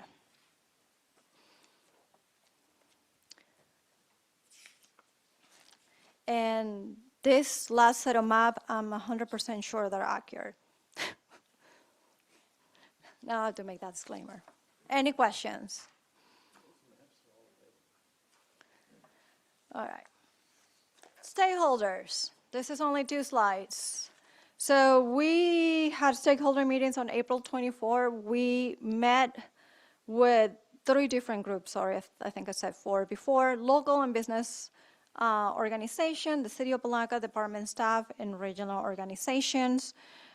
We discussed about, we went over each one of them and asked them what are some of the recent accomplishment, projects, and ongoing activities that you're doing, what are the assets and strengths of Palaca and the CRA, what some of the challenges and barriers, what are the needs, and we asked them, how do they envision Palaca in the next 10 to 15 years. And then we got all that data, source it out, and basically kind of the big categories that came out of that. A lot of people talk about economic development and regional positioning. Downtown was another topic, public land and infrastructure, and governance, planning, and coordination. So we do have a whole complete memo with all that input that will be included in the plan for you to read, or we can send that to you before. But the next one includes kind of a summary of what happened. So in terms of economic development, everyone agreed that Palaca and the CRA are strategically located in an area that is close to the water, transportation, connectivity, the park, and you guys have an opportunity zone in here. Now, you also competing with places like in the east side, so San Agustin and all the regional places that are a little bit best located, but I think you can aim to almost compete with that in the future. And just as a side note, I used to live in Philly in there, and one of my coworkers, she just recently bought a house here in Palaca. So she spent her summers here, but when she described it, because she thought that I was not gonna know, she said, I live outside Jacksonville. So, but I think you guys have all the ingredients to be recognized regionally, and no other places have it. And this is an outsider. So you have great opportunities to strengthen that identity, especially for tourism, recreation, logistics, and riverfront access. So downtown, you guys have a beautiful downtown. So there's a lot of growing momentum through business support, events, art. There's a strong historic character that you guys done a really good job in trying to preserve and maintain. Some of the challenges, because you have historic structures, every time that you want to invest in those old buildings, it just costs a lot of money. Also, some of the infrastructure is aging, so it's not a problem. It's a problem that every old building has. I live in 1950 home. Yes, Yeah, the aging infrastructure, not to say we don't have to fund and keep up in the maintenance of that, but we've replaced all the infrastructure in the CRA district to this point, over the last few years. Are we talking about potable and wastewater lines? So they were talking about water mains and the pressure and. Yeah, getting we've into done that. all of that. Yeah, we've done all of that in the TIF district. That's all been replaced. I just want to note that, so it doesn't, we have more infrastructure available than the county does, honestly. We also have pipe gas. We have a lot of, that to me is a plus in terms of incentivizing reasons to invest in Palatka. We have that infrastructure available. That definitely needs to be clarified, because that Yes. is a huge marketing piece. It is a huge marketing piece, and it's already been done. It's all been Okay. updated. Obviously, the sidewalks and those things are being done now, but as far as the potable and wastewater lines, that's all been done within the CRA district. Over 23 miles since 2015. All right, and one of the things we'll see, and you guys are already exploring that, is, of course, once you do a historic district, you have to preserve, but any time that you have opportunities to do mixed use, we highly also recommend that, and that's what we hear from the stakeholders. In terms of housing and neighborhood, they are saying that they see ongoing neighborhood revitalization and blight reduction. They do see the changes with the grant improvements and the housing improvements. A great asset of your neighborhood and historic districts, they're all walkable, they're in grids. You have a historic grid and it's all connected, which is great, especially in Florida. But at the same time, of course, you have an aging housing stock because you're a historic district. But on the kind of side, they're beautiful, but we still probably spend a little more money on maintaining those historic homes. And also that brings opportunity to do a lot of housing rehab, and probably the CRA can help with that, especially in the North and South District. And we had a program for Yeah. many years, a home improvement program, and it was stopped, the funding stopped before I became mayor. And so, yes, I think it's a need, definitely, because we started that in 2009, and many of those houses are cycling back to needing to be redone again. Although we've got to find ways to incentivize people to improve their homes to the best of their ability, too. So infrastructure and public realm, yes, people acknowledge the significant investments on the riverfront, utility, streetscape, and transportation. But they will also say there's still a lot of way to go, and there's still some aging infrastructure. But one of the things that we were talking about is the opportunity to strengthen, especially the waterfront activities. A lot of people mentioned that. I know that you guys have a boat ramp and a boathouse, but thinking about if we really want to position Palatka as a regional destination, how we can think about upgrading that. But it's a little bit of a chicken and the egg kind of thing. We'll wait for the people to come to upgrade, or we upgrade and then wait for people to come. Governance, and don't take this personally, but one of them, it says challenges include decision-making consistency. That was brought up a lot by the residents and business owners. Process in strategic planning, resilience, and center of public safety, and interesting. So it felt like back in there when we met, there was a little bit of progress on all the city departments to kind of what I call align the stars. So, the other department knowing what the other one is doing and be able to work together. So in here is kind of very good to align investments and efforts and strengthen those partnerships, not only with the city, but we did talk about with some of your regional partners and that. So there's so much resources that a city and a CRA can have, so those regional partners are pretty important.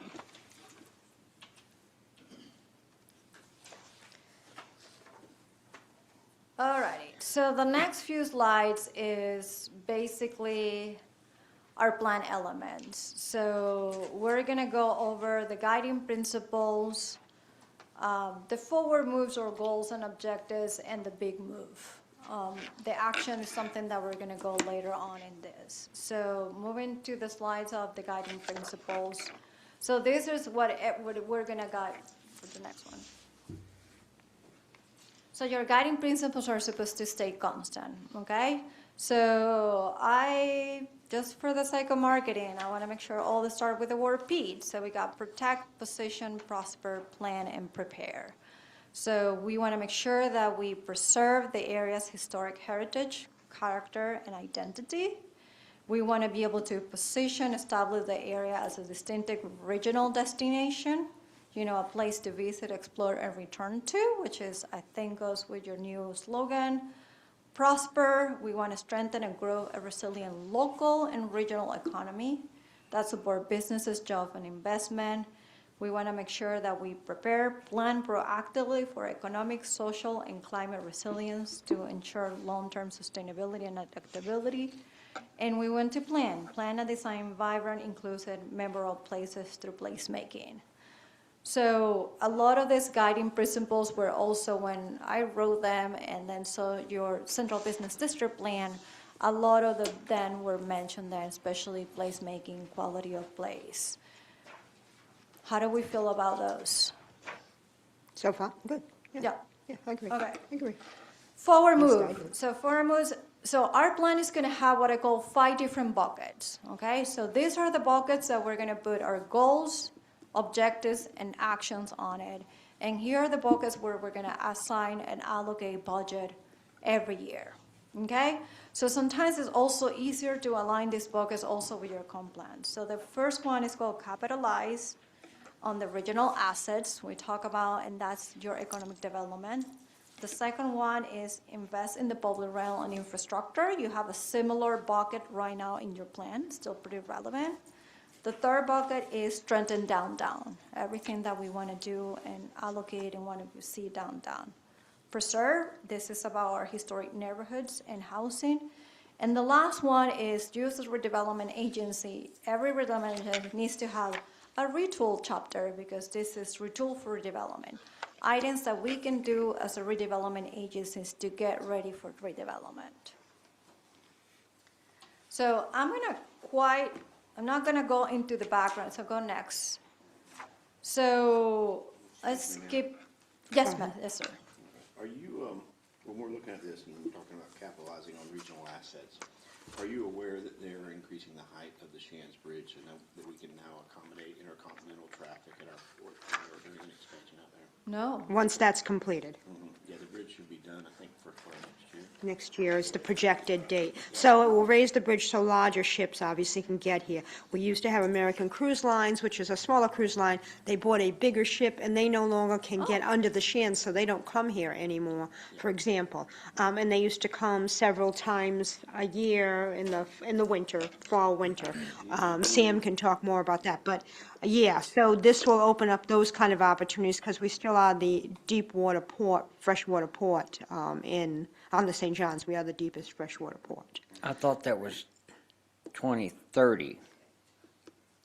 That's still pretty close for It's a still close, heavy that we for a need- It's transportation. within the next 2 years. The point is, we need to plan Yeah. and remember that within this plan, that is something we should think about as moving forward. Who actually is responsible for The that? county's responsible for that, and I can put you in touch with our port manager. Well, if you'd like as more far as the information. Shands Bridge itself, Yeah. that's FDEP, right? It's DOT. DOT, Yeah, excuse but me, as far as DOT, the what am I port saying, development, DEP? We Yeah. have a port manager, Sam Sullivan, that can provide you a lot of the information of the planned expansion out there and what we're doing with the bulkhead. Okay. Yeah, so once the Shands Bridge is increased to over 43 feet as far as your mean water height or mean bridge height, we will be able to accommodate those larger ships, which is going to change the dynamic of our manufacturing and industrial area, especially with us being available to provide rail, trucking, and shipping right there at a central hub at the barge port. The barge port is outside of the CRA, but obviously it's going to have a great impact. Another thing that's going to frankly have a great impact is the Johnny Morris's purchase of a lot of Wallacta for Bass Pro Shops. I know about that. And that's going to spill over into us as well. Yeah, so that's going to spill over to here as well, because we are a trail hub, we're designated as a trail town rather, by FDEP, so that's going to have a spillover effect as well. Yeah, it's not in this presentation, but I started working on a regional map for you guys. I put like Palaca in the center, to the south is basically with that Bass Pro Shop complex or whatever. The they wanna Willaca do, development is of a that, mystery. And Jacksonville is almost the same, and you guys are in the middle. We are in the middle, also Gainesville and St. Augustine, Yeah. so on east and west directions. We are the center of the universe. We are, we know it. According to Spain, it's Spain. So let's not go there. Now that they won the World Cup. Alrighty, let's go to the next one. I'm gonna skip one more. So I don't wanna go over this, but then on the plan, whenever we do every one of the chapters, each one of us is gonna have what is the recent momentum that we have this. So the development of the Palaca Business Innovation Park that's coming up. I think in the recent momentum, this you just said about the bridge should be added to this bullet point. So what is happening that is going to give us this momentum to capitalize on the regional assets?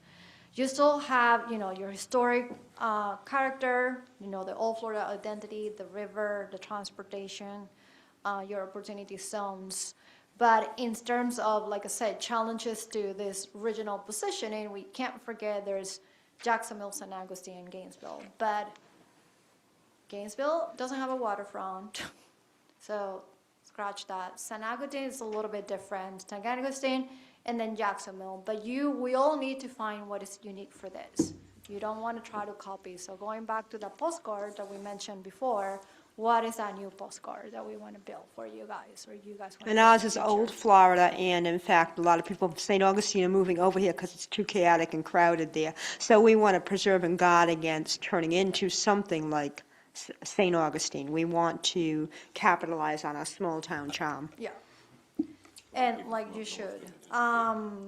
They've been here 21 years this I know that they're gonna build a new highway. I can't recall right now which one it is that is gonna let people kind of have access to Palaca a little more directly.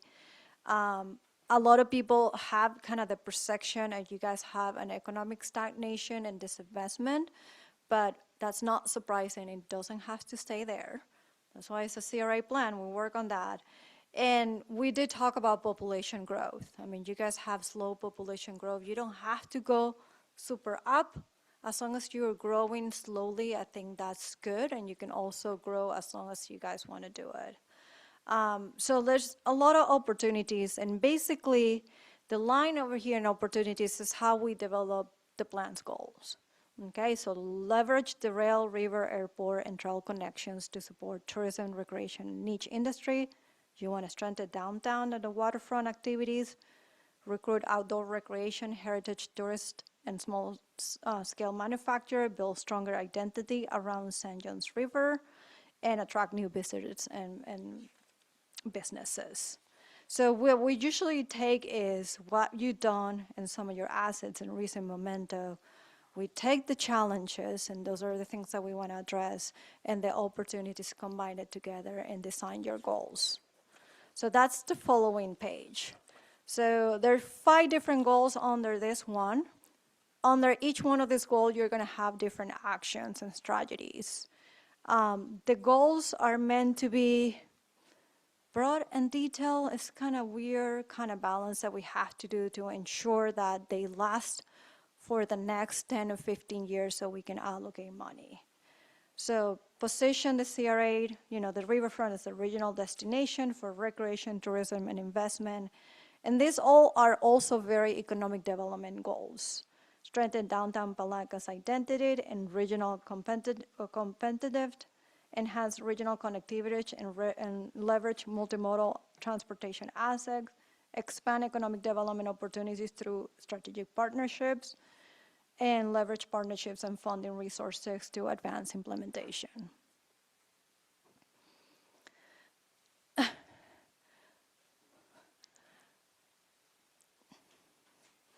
You can speak to me, guys. Okay. Yes, sir. Yes. You're opening doors and you're opening minds here. Yes. And I love that. In this plan, Yes. one of the things I think that Palaca totally fails at is accountability. And I say that because even in this plan, we see 4 plans that have been done just recently, and all 4 of those, I've been in that closet, so I know what that closet is back there.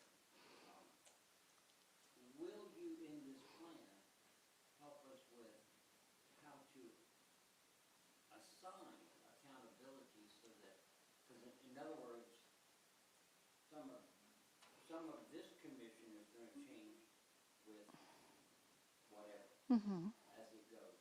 So the accountability here changes, and we soon forget what we're supposed to be doing. And so will that be incorporated somehow in this plan so that we have like a timetable or something, so that when year 14 comes, we realize, oh, we haven't done a thing, pull it out, dust it, and let's look at it. I see that we need help with that. If that makes, if I'm making. You're making One sense. minute. Go ahead. Are you I can set? help you with that. We have a CRA director now that we didn't have in the past. So that's part of keeping track. That's her job. So, when you say accountability, that's our job. Even though we may Yes. rotate out or what have you, the plan, once it's made, it's execution. That's what it is. It's execution. And then, with the addition of Ms. Off, I think that's the answer to your question from the dice. So, but you did ask her. Tom Kohler with GAI. I was director of CRA downtown Orlando for 26 years, so I know exactly what you were talking about. And there's two things. One, the plan will actually, when you do our CIP analysis, it'll say, whether we have streetscape or stormwater or whatever it is. It will say the first 5 years, you may say nothing. There may not be anything in it. Second 5 years, you're going to allocate a certain amount of dollars. In that plan, we're also going to say who's responsible for it. Is it the cities? Is it the counties? Is it the state? Is it the city planning department or whatever? At least generally you'll know who's that. Now, what I've recommended with other directors that are coming on board is your agenda every month, or how often you meet, needs to tie back to the plan. And what happens is they'll just, the plan, the agenda will pop up, and then somebody will step up at the podium and say, well, I've got a historic building over here, and then all of a sudden you get drawn sideways. And if you have an agenda for the year, every year you say, okay, we're going to highlight historic preservation in the North District. Okay, that's going to be one of the, we're going to do streetscape down one of the streets. We're going to do a business improvement grant program on a particular street. You want to have the investment in a location where people actually can see the investment. Too many times we scattershoot, and you invest, but nobody knows you've invested. And so that way you could say, okay, for the year, transportation, which includes maybe streetscape, historic preservation, and infrastructure or resiliency. Those are our three main goals that we're going to really shoot for this year. This is a 5-year. And then you put your resources to that, and then every meeting you have, where are we, what have we done for this? And it's not rocket science, it's just that it took me 5 years to figure out that we were doing agenda items, but we weren't putting resources to the agenda item. This was our priority, but we didn't have they didn't match up. And so that's what needs to be done every year when you're doing your budget. Say, okay, that's your game plan for the year. This is our priority, and we already have the 5-year element in our CRA plan. So anyway, it's sort of simple, but you got to be disciplined, and that's all I'm saying. And that way you're On following. track. That's where you got to follow that. And like you, I asked Claudia when we started looking at these 5 plans. I said, who was in charge of the 5 plans? And that was our first question. Well, there was several city managers before and other people that weren't, they had an MPO or a council or a transportation group, and they were responding to a grant rather than responding to a strategy. So anyway. Makes sense, and also if we're doing an annual review or report, we should be able to tie all of that together and see what we've accomplished and brag about that, frankly, so that people do know what's happening So one part of our deliverables is because a plan stays in the paper, we'll deliver this whole framework in an Excel spreadsheet, which is much easier for Nicole to keep track of it. Because at the end, this is just like a static kind of document that has a lot of information, but technically you should keep track what you do in a spreadsheet. There, go ahead. Commissioner Alexander has a question or statement? Yes, ma'am. Thank you, Madam Mayor. No, I think the key component to this is continuity. Because like Sam was saying, we're going to rotate out as far as elected officials potentially. Our stakeholders in the community, they may stay for a longer tenure than we do.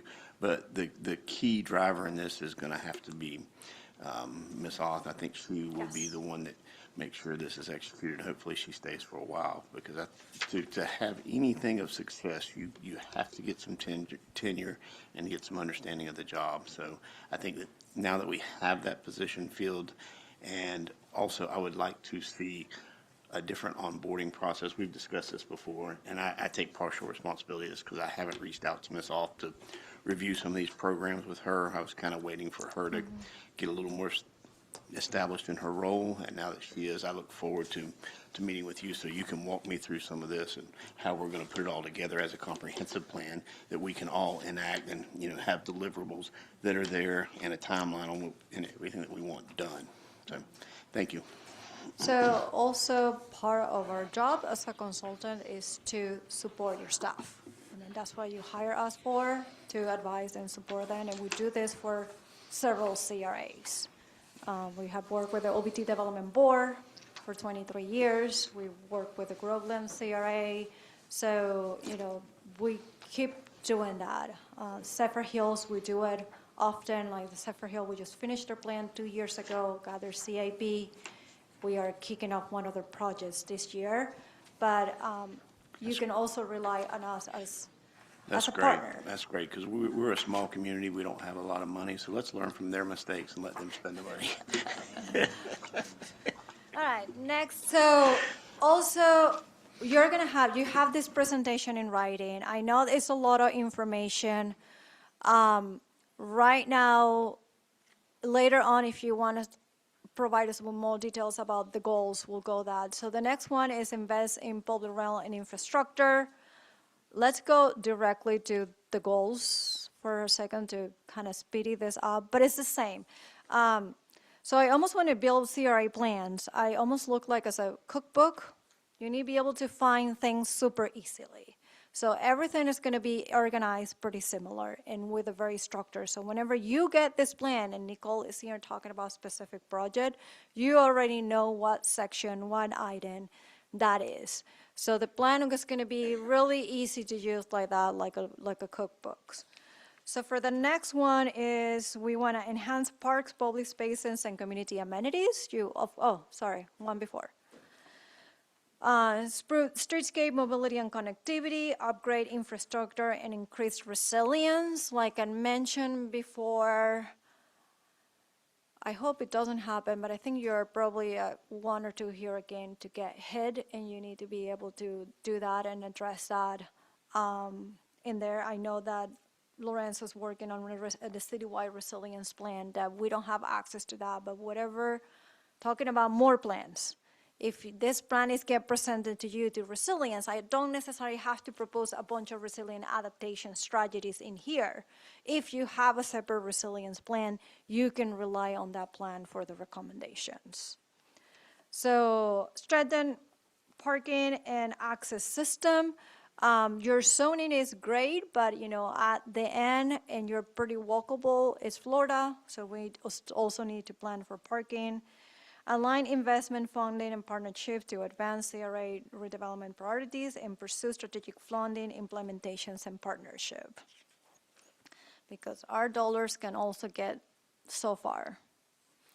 Downtown. So straighten downtown. A lot of the items, let's move to the goals one, that we came out here for the overall goals are also taken for your central business plan. There was a lot of great information that we think is still pretty relevant to you guys in here. You already invest time and money on that, and it's pretty standard what the road. So we want to make sure that we activate downtown as a vibrant destination. support existing businesses and strengthen economic vitality, recruit targeted business and diversify our downtown economy, foster entrepreneurship and small business growth, strengthen downtown marketing and business visibility, improve the business climate, and strengthen partnerships and implementation capacity. The next one is the chapter for preserving historic neighborhood and that we're gonna skip that for now. Preserve historic neighborhood and housing is the next chapter. So we want to make sure, I think this is the one when we're talking about, I want to make sure that we are addressing, oh no, that's in the connectivity one of the questions before.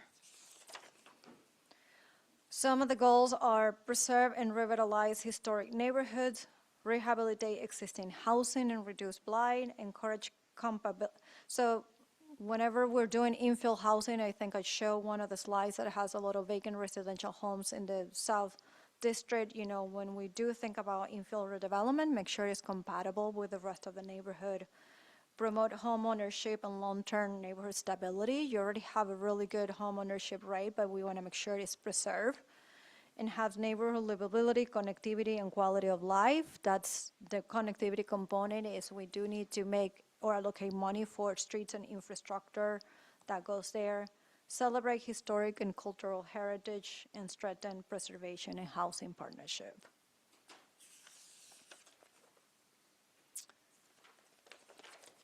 Number 5 is retool for redevelopment, and you don't have this one in your current plan.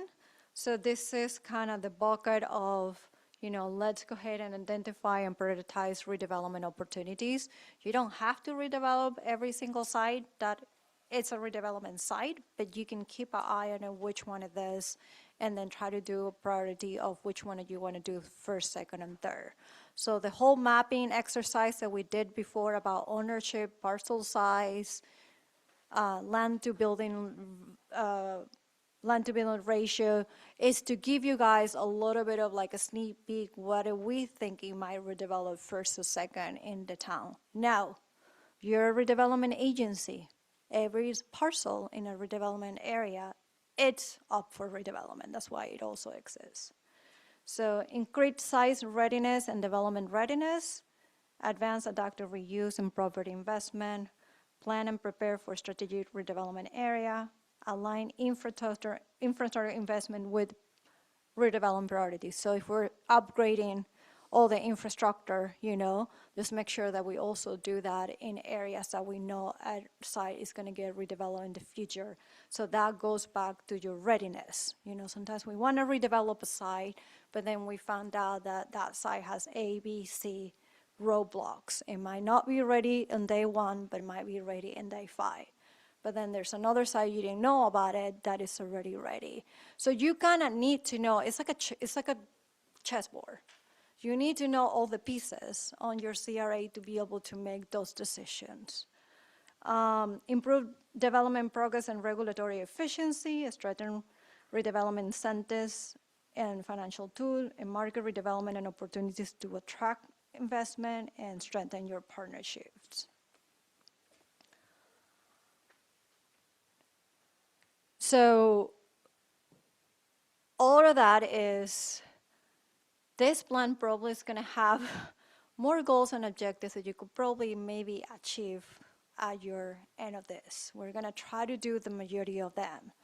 The reason that we kind of try to be a little bit of overachievement is, once again, if we don't put a goal in the plan, then you're not going to be able to invest money. So we can help you. This kind of graphic, and the way that I do it as a little bit of as a cartoon, because sometimes I don't want to get up into style and graphics inside, is maybe as a group, you know, for the next 5, 10, or 15 years, what are the big 8 things that we need to focus on, which goes back to Tom and that discipline. Then, of course, there's a huge laundry list under each one of them. So if we start with number 1, we know that the Belton property is back there. You have your train station. We also know that there's some private owners are trying to bank in some piece of land. You own piece of land back there, over there. So let's grade and focus that and maybe make it into a multimodal hub that promotes infill redevelopment in there. So we're moving forward in number 2. The county owns a bunch of properties in there. I've heard, and this can stay or can go, that maybe we need to start thinking about maybe adding a parking garage or more parking capacity, but also county sites, usually counties that are 1 or 2 or 3-story buildings, these parcels are big enough to probably have a mixed-use development with a garage, with a little bit more uses in the future, if the county wants to play ball. If not, that will be year 10, or we can take it out of the plan. I'm only here proposing ideas. I'm aware. Yeah.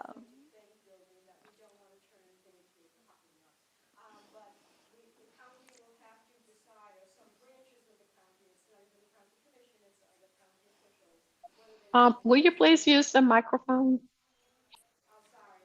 Yes, that's true. I should have turned the mic on. Anyway, we have to convince some other county entities that they may want to move elsewhere, but so far that hasn't happened. It would be great, but it hasn't happened yet. So, I'm and gonna put I'm it- curious about redeveloping the post office site. Where's the post office going? So, nowhere.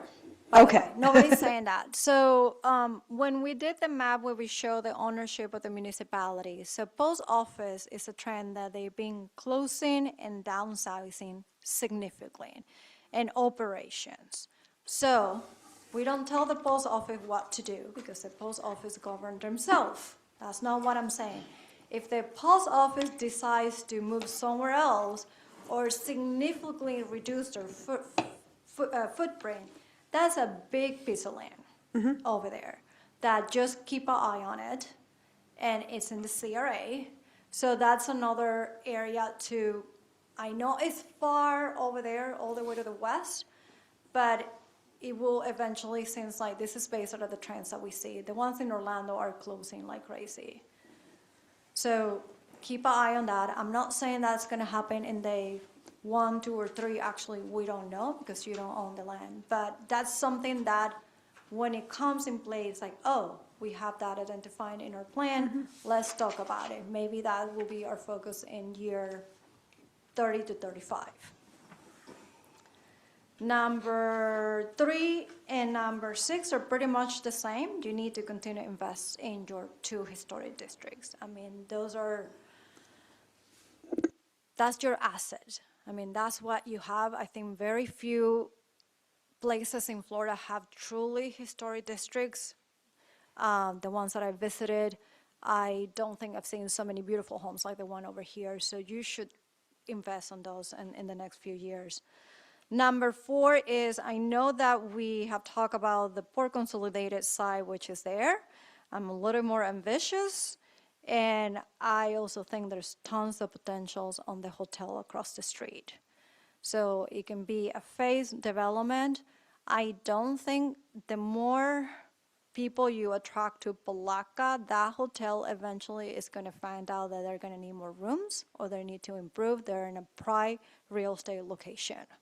Now, of course, we don't control the site, but you need to keep an eye on those properties alone. So not only what you own, but let's keep track of all the properties online that.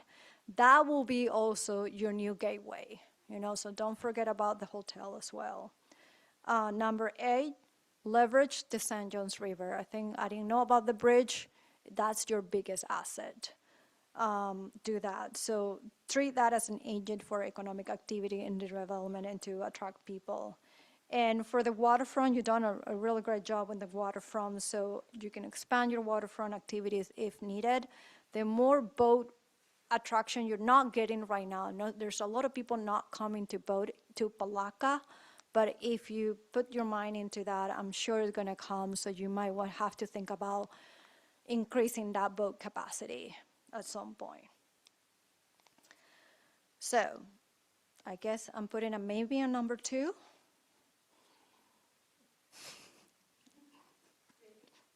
Maybe? maybe. That's up to our constitutionals. Yeah, that's what I mean. It's not even up to the commission, the county commission. Yeah.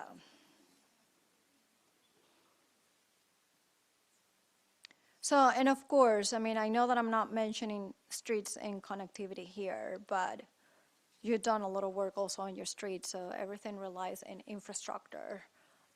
This is more like, almost like a place-making kind of big move. Sir?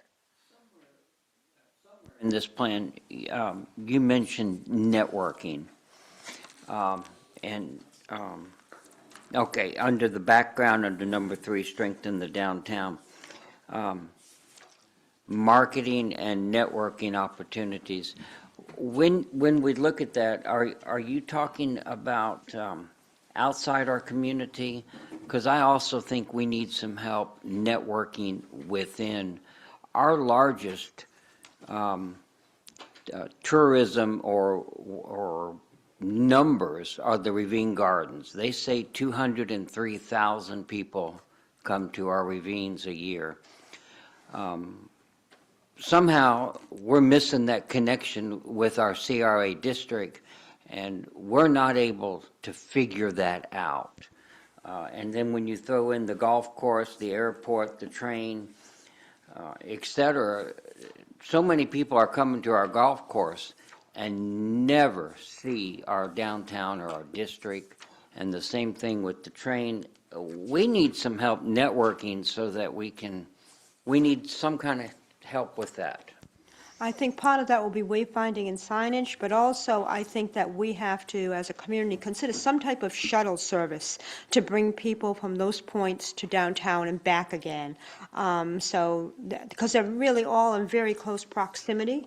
So I don't know, and honestly, I've had people ask me about starting a shuttle service here, and I'm talking about private individuals, and I think that would be great, whether it's pedicabs, which are kind of Robbie's personal preference, or if it's something like a street licensed golf cart type of thing.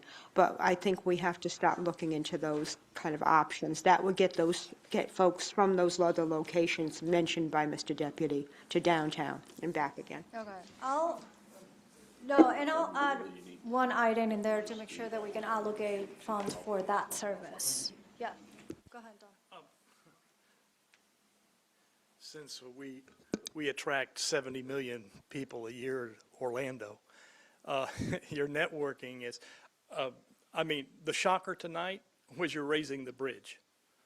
When you raise that bridge and you bring in those types of, there's your trains, planes, automobiles, and boats. You need to come up with ahead of time, whoever is going to be coming down the St. John's, they're already planning for this. They're already building the boat somewhere. Somebody's doing that, and so the getting that riverfront with the rail, whoever's marketing Amtrak. Amtrak comes through here, right? Yeah, I know I've stopped here. Then you get your hoteliers. It's going to be a small group to begin with, but that's where you start because that's where the networking is, and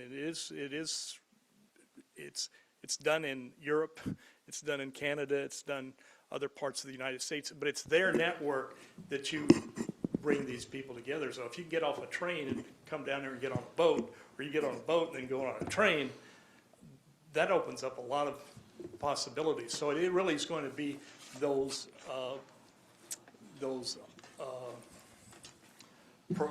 that are providing the tourism services, and it gets back to what's the Bass Pro set. So there's one that's going to be bringing people in. You've got all the bikers coming in and so forth. They're out there and they're doing their own thing, but right now they're in their own lane or their own silo. So I think the opportunity is there, and this is the time to meet it 4 or 5 years in advance because, boy, I'm really impressed if that bridge goes up. It's going to, and in addition to that, we also, there's other, I hate to say it, but Putnam County is the capital of the underutilized resources of the state of Florida, but we've got a 6,200 acre waterfront park that the state owns, just down there on 17, that there's no structured camping but there's uses of it, but once we finish that, that's going to draw quite a few people as well. I mean, there's so many opportunities in Putnam County. I think the port's going to be a key component of driving industry, and once the industry is here, the word will get out, and then this is going to tie in very Do you have a strategically with tourist what we got. development council? We do. We do, Yes, sir. yes, you're we do. getting it, And we are getting those bed tax- taxes. So that would be one to sort of Yeah, start the conversation. and that is happening. The Chamber's had a whole change in leadership here, and they are really working on the tourist component. They've hired a VP for tourism, and she has been working, she was in Clay County, she's been working very hard at that, and also, again, networking with different entities to do that, so, yes. She's done a good job of promoting things. She's moving the ball forward. The unfortunate thing, there was actually a development plan that was approved for that property in 2018, and there's been literally no movement on it. As you guys know, traveling throughout the communities, how many other communities would love to have an asset like that to draw traffic and draw investment? It's unfathomable to me that we haven't done anything with it. Yep. Okay, I don't mean to drag this meeting on. I'm just saying the opportunity is ripe. And you do have Visit Palaca, right? Don't you have one? Okay. There you go.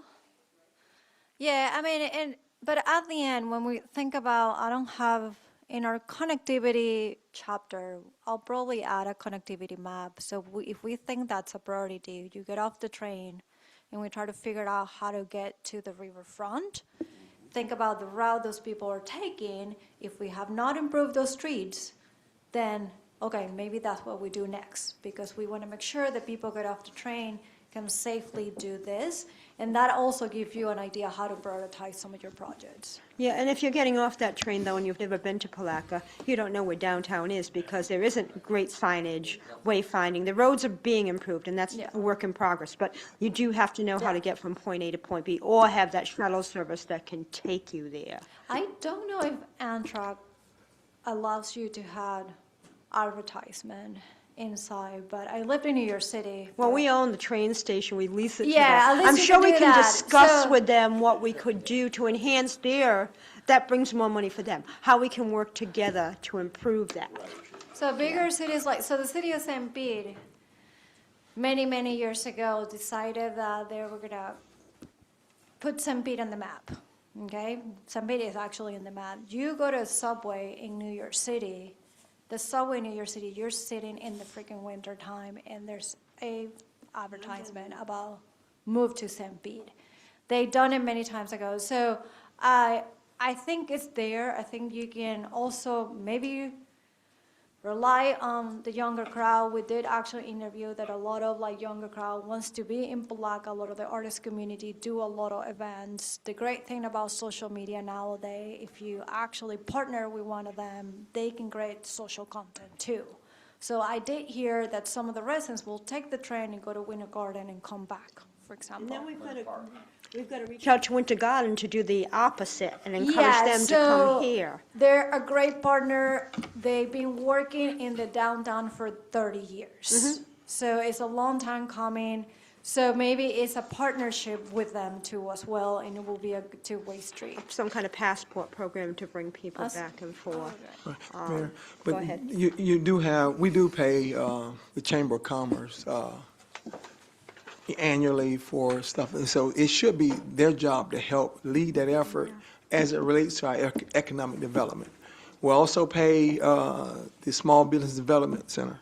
We pay, those two, we pay out every year, so we got to have some accountability from those, and we were working closely with them for them to provide reports to us, and somehow it kind of dropped off the map through changes in leadership. So we had those things in place, so we got to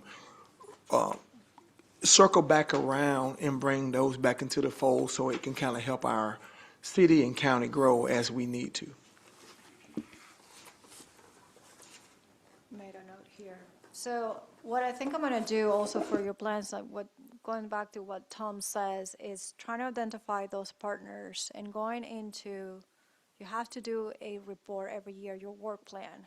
So if this plan, the next 5 years, I'm gonna make this up, my year, that will be a #1 goal. How we can get more people from Winter Garden. That doesn't have to be written in the plan like that. That's what your plan is.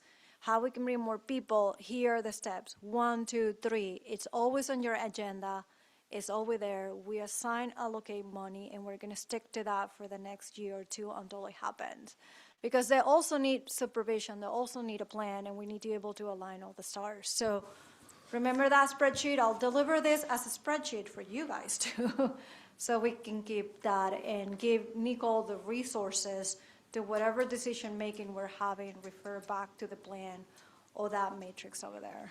And also incorporate our strategic plan as well, which we just completed just a little over a year ago. We completed that.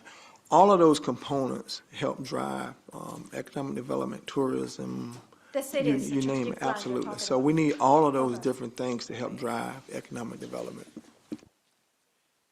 If you send that to me, I'll read it, Nicole, the strategic plan. All right, so it's been a long day for you guys. So thank you, and I know it was a very long presentation, but you have all the materials. You got Nicole here. Any questions? Is anybody- okay. Is there anything else that you think I missed? That Is there needs to anything be in else here? anybody has right now? No, I think not. No, thank you. Excellent you. job. Thank you so much. Thank you. Do we have a motion to adjourn? So moved. Okay.